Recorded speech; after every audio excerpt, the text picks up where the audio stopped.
Rian, because this man was the player with the highest hero pool in Season 8, I believe. Yeah, in Season 8 he picked the most heroes. He was also, in Season 8 he picked the Hanzo mid. He didn't win the game, but he picked it and played it. ONIC Esports though, right now, in terms of the bans, when they had the blue side, when they were in the blue side, they always go for the Paquito ban. Now, they want to leave it open. Is that wise? We've seen that BTR can play the Paquito in the XP lane for Chorizo, and it can be flexed towards the jungle as well. Max got a Maniac on that hero. Will ONIC let it go? Yes, they will. The Grok is going to be the choice for ONIC Esports. BTR have a chance to pick up Paquito. Last din nila Marky ah. Paquito is great, it is strong, but there are a lot of loopholes to it, right? ONIC Esports can pick up someone like the Phobius to try and counter the engages coming in from Bigatron. Ooh, there's another hero that can counter the Paquito. We saw it yesterday, Mintathar. Ooh. Right. Very, very smart. ONIC, Coach Aldo, man, the architect probably has that in consideration. We'll see. Ano kaya ang ipipick dito? It's a good source of engage. It's a good source of protection as well, knowing that the Paquito just wants to go in concentrating. We'll just to see though. Cho Akai. and Akai was open, so it gets picked up right here. Interesting situation. We take a look at the Season 10 rankings for the average. Magbabalmon kaya sila. Usually ganun yung trade eh. Balmon guys eh, Balmon. Number 1 still, 760 GPM. Followed by Matt, who's no longer in BTR Alpha. He's now in BTR Beta in MBL. But right now we are Balmon tas yung ano Pospor yung kayang epoxy ano. The first phase. Si Akai. Right here. They picked up a Paquito up against an Akai and a Cho. Do they want to go for Lilia kaya? Lilia or ano? Right? If you want to just go Ib. for the kind of a winning lane, Natin or alam, just a kung solid ano, lane, Esmeralda can be a pickup for them. They don't 1-1. go for Esmeralda just yet. They go for the Lilia. O yan, Lilia nga Lilia. Kailangan may ano, may taga-poke sa Akai pag turtle. That Marquis can pull it off. And they also still believe that Lilia is going to be the answer 3 times in a row. Pag nakuha na naman yung Lolita, siguro maganda dito, bana ng ano, no, ng ONIC sa 2 bans nila. Ganun na naman combo niyan, Lolita, Lilia. Maybe that's exactly what they want to do. They want to slow the tempo from ONIC Esports with the composition that they have brought forth already. Now, ONIC Esports with the next pick on the board. Top 2 na si ano, si KAIRI guys. 0.1 lang yung ano, lamang ni Clay. Some source of damage would be nice. You take a look at the Season 10 ranking for the average KDA though. Clay is all the way up there. Number 2 is going to be KAIRI. And Phobius gets picked here, being able to actually jump towards Paquito and the 1-1. But as you know, Mirko, as a 1-1 player, Phobius isn't a hard counter, right? It depends. If you put the Phobius in the gold lane, no, not a hard counter. Actually, 1-1's gonna have a blast going and poking you down, going for the all-ins as well. But if you put the Phobius in the XP lane, let him scale up to level 4, that's where the 1-1's gonna have a lot of trouble actually. Pag di nila binan yung Lolita, kukunin ng ano to. The gold laners again, Marky has picked up. Nagtanggal din sila ng Esme, pabor din sa Lolita. Ura. So already respect given to XP tinanggal nila. Absolutely. Stat-wise though, CW is all the way up. Last si Marky, no? Outplayed si CW. And of course, ONIC has been. Paano kung napunta pa si Marky sa ONIC, no? Tapos na talagang ML sa Indo. Really well in today's match. So we'll have to see who is the better man in the final game here for match number 1 of day 2, the week 7. Without a Uranus on the side of Bigatron right here, they're denying. Yun na nga, ang ligalig din kasi ng mga buff talaga eh. So we'll have to see if the Ligalig ng mga is buff. put in his hands instead. The only option left for him is gonna be the Masha or the Fredrin this time around. Oy, kamukha ni ano yun, no? Yung anak ni Tatay Digong. And I do believe that this Phobius is Pangalan nun? the XP lane because of the Esmeralda ban. You don't want it to be countered by the ability from the Esmeralda to take the shielding from Phobius. So that might exactly be what they are going for, as ONIC Esports, they once again have the first pick here in the second phase. ONIC is the opponent who very hard to read because their gameplay always changing, so we can expect who is going to play. So we can expect who is going to play. As you mentioned, the swapping of players instead of the heroes is what makes it so difficult. And now for ONIC Esports, they have 3 fighters, right? So a lot of aggression, and they have that Popo and Koopa. Signature. Turret demolitions seem to be what they want to go for. Oh, the Amon though, already locked in from Bigatron Alpha. One more pick here. It will be the Atlas instead. Amon Will we see Atlas. Purifies? Well, Okay I think din. we should see Purifies, right? Like, going up against an Atlas without Purify. Fury. you're basically Mag-Fury sila. asking Parang for wala the namang Atlas to mag-Fury go dyan for those ata. crazy TikTok Yung Phosphor plays on siguro. ONIC Esports, they do have an Akai, however, right? They have a solid disengage tool to actually go up against the Atlas. So maybe they might actually just opt for no Purifies. Use the heavy spin from Akai to actually disengage from these crazy engages from the side of BTR. ONIC though, with the final ban in the series, or final pick actually in the series, should be the mid laner. Should be, and it will be Kagura. the last Kage's Kagura. Something we haven't seen in a long time, but it's a welcome surprise. Very Yun na nostalgic nga. here in the caster desk, looking at the Kagura being picked up. But if I'm not mistaken, the last time he picked it up, he didn't find much success. So we'll see exactly how this is going to go down. They do have to Yun na consider the nga. fact that Bigatron have really good CC. ONIC Esports has the Kagura though with an N-Gage tool with her umbrella. So that might actually be scouted out with the umbrella that she can. Bisa si BTR 2-1 semangat. Grabe naman si Bites ate. you, the umbrella follows suit. That has been a very Reverse sweep daw, reverse sweep. combo. And on the esports, if you can't control them, you take them out. Death is a very effective CC. That will be what they're trying to go for right here, right now in game number 3. Once again, ladies and gentlemen, ONIC Esports need the victory to secure the upper bracket slots. Bigatron Alpha trying to deny it from them. We're jumping into the land of dawn for the decider. Game number 3.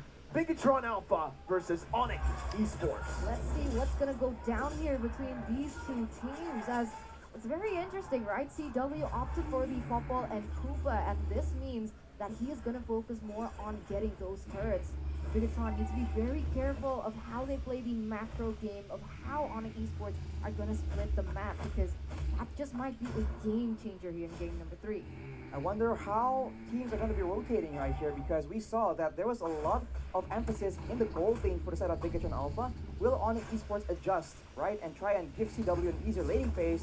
But as we say that, he is forced to flicker away. He already being such a nuisance in that gold lane. And look at this, Ligar guys. agad si Sada, ano, si Sataloy, si CW. So they're not going to be relying on what Bigatron Alpha did in game number 2. They're Alright, relying heavily AM Money on Max. the disengage coming in from KAIRI with Hey. a heavy spin, like Mirko mentioned. Kaya pumalag sa ano, sa turtle. Tingnan natin ha. The talent prediction by Axe here. Two Bigatron sandwiches. Yeah, again, right? This is exactly what happened in game 2.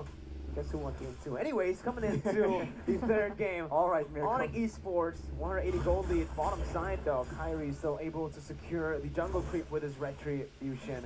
BTR already trying to put some kill pressure on the board. I don't know. Phobius, Pokito, it's kind of a stalemate. Level 1 to 4. Then Phobius really starts to get steam. We'll see though, right now.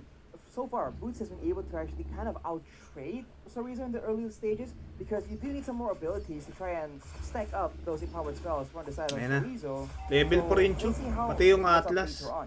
Because in Alpha though, if they get a huge fatal links, there's a lot of follow-up here. Knockout strikes, damage coming in from... Okay, ito na, tatry nila ipok si KAIRI. That's going to be very dangerous. And ONIC Esports now, they are going for this turtle contest as well, but it might be too dangerous. Oh, Chorizo able to dodge away from Uy, ganda ng ginagawa ni Moreno, ha.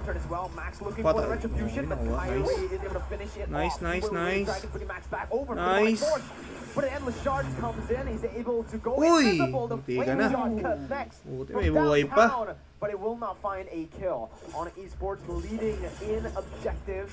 Let's take a look at the emblems. As expected, Demon Slayer for KAIRI, going for the Akai objective play. And for Max, trying to snowball with the Mystery Shop. We saw that is what CW is trying to do. And look at that. That is the Popo and Koopa power. And now it's a 2v2 because Keyboy is already on the scene, making sure that CW does not get shut down. That is something that ONIC Esports does not want to have happen. It's a very strong pick that needs to snowball. Kinuha na ng blue ni KAIRI yung ano, Aemon. We also didn't see something else here, Arashi. You didn't see Key Uy. miss the fatal range, but he goes Pucha. in for that once again. He doesn't Lo, have si it Marky yet, ah. though. Sipa. He is just kind of Sinipa, zone right now. inyang, RP kagat, scores, wala go na. for it. Walang galawan. Kill pressure is Walang absolutely galawan, insane. guys. Ayan na, Every naka-stop. time is open. Patay He ba? goes in, Patay, and patay, the shot patay, is patay, gonna patay. be able to be translated over to Dreon, but Moreno, has the black shoes. Very, very scary there. As KAIRI is trying to go in once again. The trap was perfectly placed. Patay si Max. Max is 1 HP and the spear. Patay, patay. Finds Uy, the kill. naipit pa. KAIRI able to pin Moreno down. but gets back Oy, onto Dreon, but pucha. Ito Moreno's na si able to Key. find a kill. Double Patay kill, din. but the fatal links coming from Key. Patay And din he ata. gets a Patay. solo bolo on CW. Grabe laban yun, shutting it ah. down. So is that a 2-for-3 trade in favor of ONIC Esports? Oof. That's hard to. Everything happens so fast. It was so chaotic.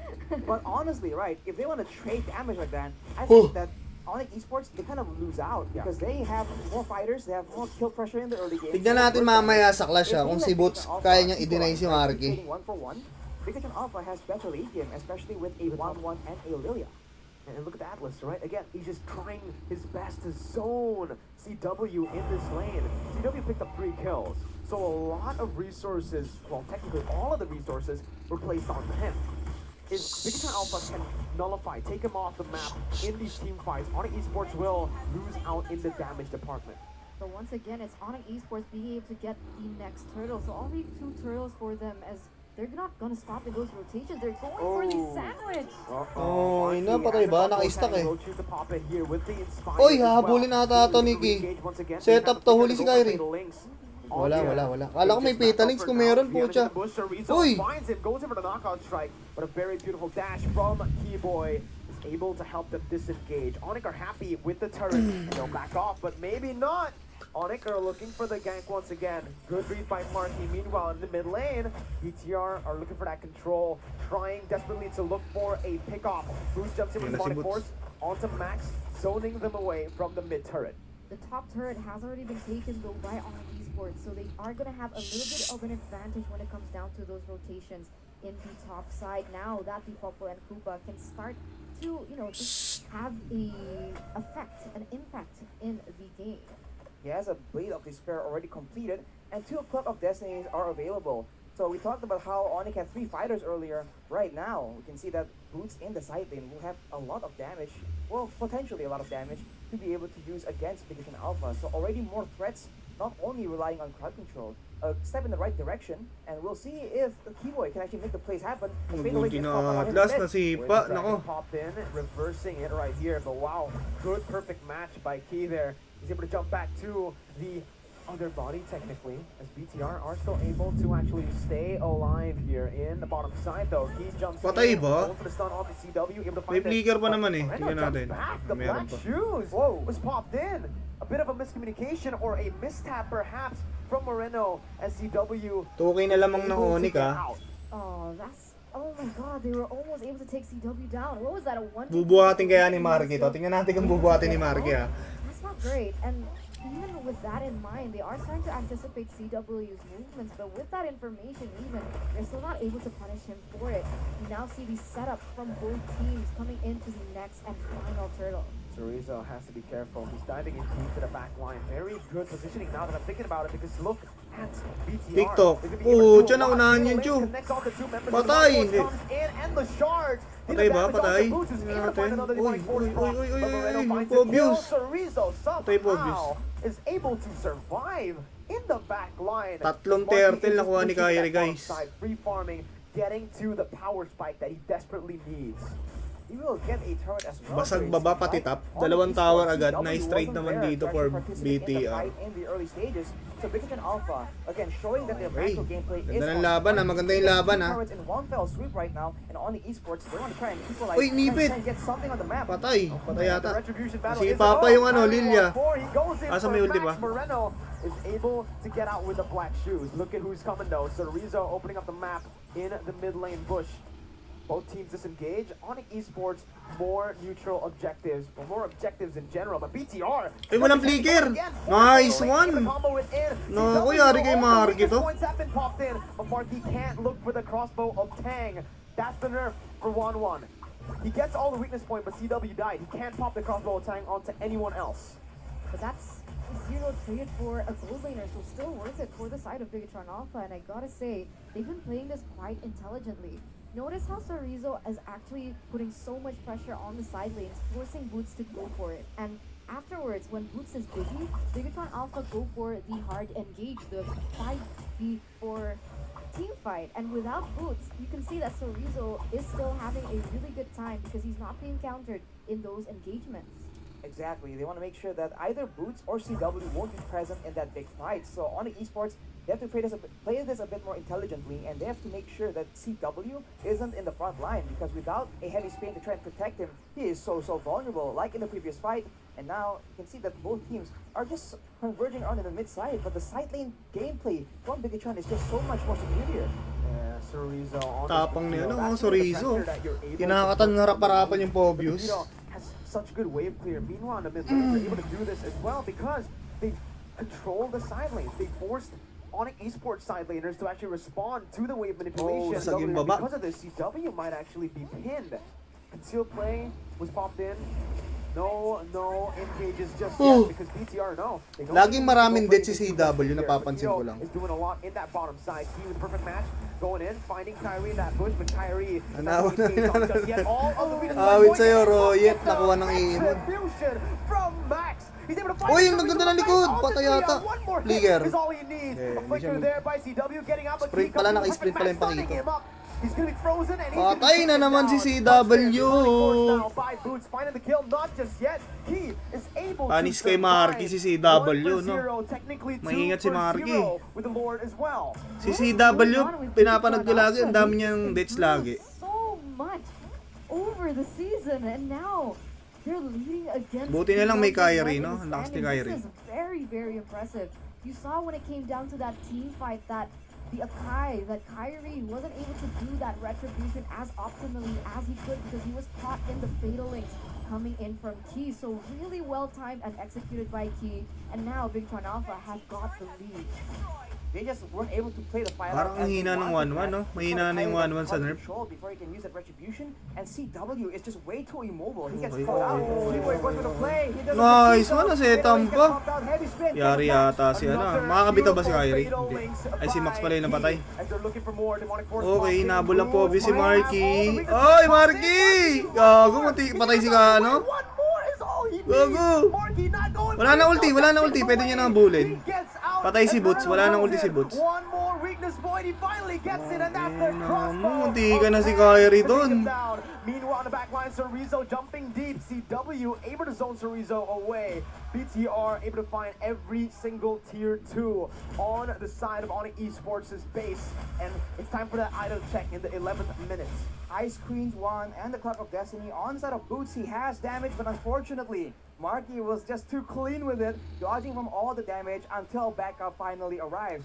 Gold advantage, only 2.6k, but you can see that for the most part, on the esports, they are struggling to find a fight that suits their needs. They're constantly getting picked off. They're constantly failing to actually get the pick-up gameplay they were aiming for with this composition. So they have to wait very patiently and make sure that Key doesn't get the jump on them instead. It's just so difficult right now. It's just double the trouble. Double the trouble. You're right? Key is such a menace, man.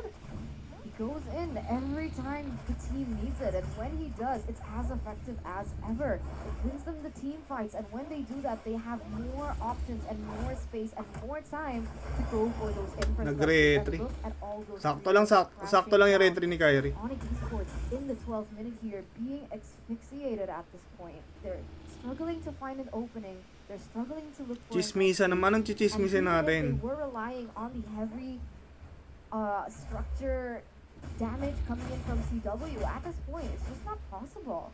I think Bigatron Alpha Napalaban ng kuya mo, KAIRI.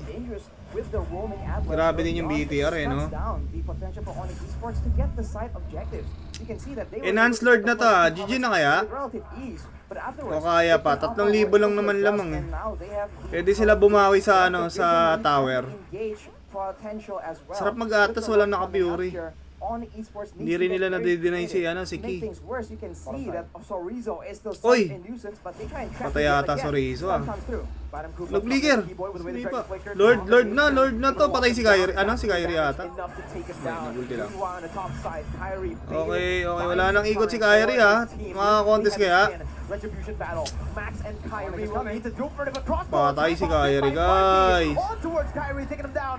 Okay, Boots. Si KAIRI, nahabol lang siya sa ano. Kaya ba ni KAIRI? Gagi,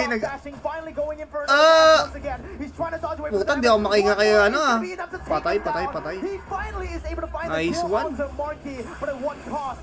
Puta, ang sakit ng iimon. But Trion comes in with the damage. Keyboy taking low. Moreno dealing on damage once again. Key on the Trion. A 1v1. Pucha. Finish up the kill in a 1v1 now. Key able to take down the enemy. Takbo na. Hindi mo na kaya yan. Out ka na. But Trion will not be able to find it. ONIC still surviving in game number 3.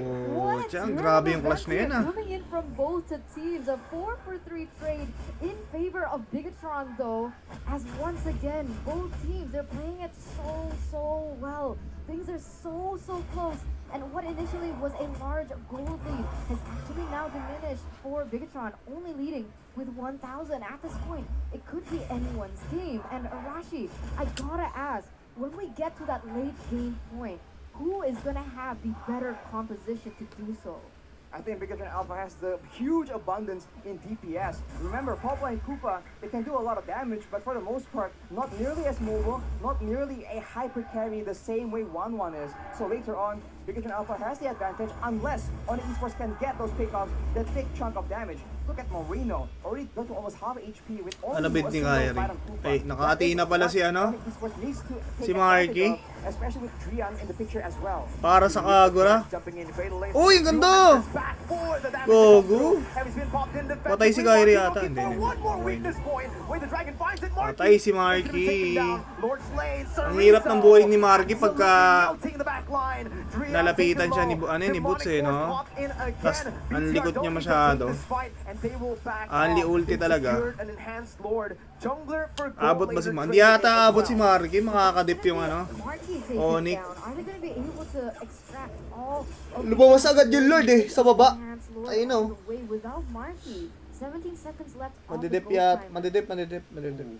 I mean, they can probably Dikit lang ah. Isang mali lang kailangan ng ONIC para makabawi eh. essentially for the siege potential. Isang mali lang ng ONIC BTR. Esports, remember, they have a lot of ways to close the gap, and if Keyboy, if Boots are able to actually start something, that's going to be so dangerous for Bigatron to fight without their goal laner. They Basta get yung a top. base tower right now, and Key already makes his move. Isang Of tower course, na lang where ONIC. the members of Bigatron is due to the scouting tool, the new what do you call it, the magic ward coming in for from that new patch, but it doesn't seem like they will be able to get anything of value. Yeah, they're opening up the map. It's a very, very good tool right now for ONIC Esports. We look for those plays to happen again. No, Uy, from pucha. Key! Getting three! Patay agad si CW, guys. Oh my goodness gracious! Marky Okay. ONIC Esports popped in. Cerezo is able to dive again. One more, two more weakness points. Lipad. Crossbow tag ready. Puta. On to Nice Boots. tranchon. Winter Truncheon popped in, but he's still gonna be -3 taking it GG. down. Kompleto pa yung ano. BTR looking for one more kill. KAIRI trying to defend once again. It's Dimitrion able to get a kill on the Cerezo. Looking for Moreno. Black Shoes popped in. KAIRI needs to recall. Drian Uy! jumps in. Endless charge dodged away from KAIRI. With Ikot. the defense once again. Wala na, Midway GG. coming in. KAIRI with a winner truncheon. Drian with the kill. Monster kill picked up. One more minute is there. They're not going to be able to do it. ONIC lose a massive. Ito, mantatrash talk si Rippo, mantatrash talk. Takedown number 1 in the standings. Mantatrash talk yata eh. What are the And cold dito red ba yun? robots? Alam ko dito yan eh. And this has been a beautiful spectacle of how improvements make the dream work. Bigatron Alpha, 6 on the standing, being able to win this 2-1, denying ONIC Esports that playoff spot, and this is how competitive MPL-ID Season 10 has turned out. BTR ni boss. What a performance, Ano daw? Di ko na man. gets. Every single member from the side of Bigatron Alpha performed out of their minds right here. Tagal ng trash talk ni ONIC Rippo, Esports, ah. they have no choice but to accept defeat. And every turn in game number 2 and 3, the macro play, the execution, the combo is coming in from the side of Big Alpha. Ay, It's way too grabe much, nga man. si Marky, What a no, fatal links to syempre. end the fight right there. Oh, the Okay. brilliance of that fatal links. He jumped in with the perfect match. He went back. Tignan lang natin yung trash talk ni Rippo. Like, oh wait, he's not going for it. Flickers Dito in, ba yun, fatal links, puta? Gets 3 members instead of just the one that he Ngayon, caught with the perfect pag match. wala pa dito, wala. A brilliant performance by Yan na. BTR. We're looking at Rippo with this. Ayan si Rippo. Oh. Yan. Waiting, Parang naiiyak. Ayan. for the moment Ano daw, that ano? we have been waiting for. What a picture though. The meme was on top Kaya- of the sky. There's ONIC. Well, no, it's not ONIC. It's BTR. It's BTR daw. What can you do against superior technology, man? Bigatron Alpha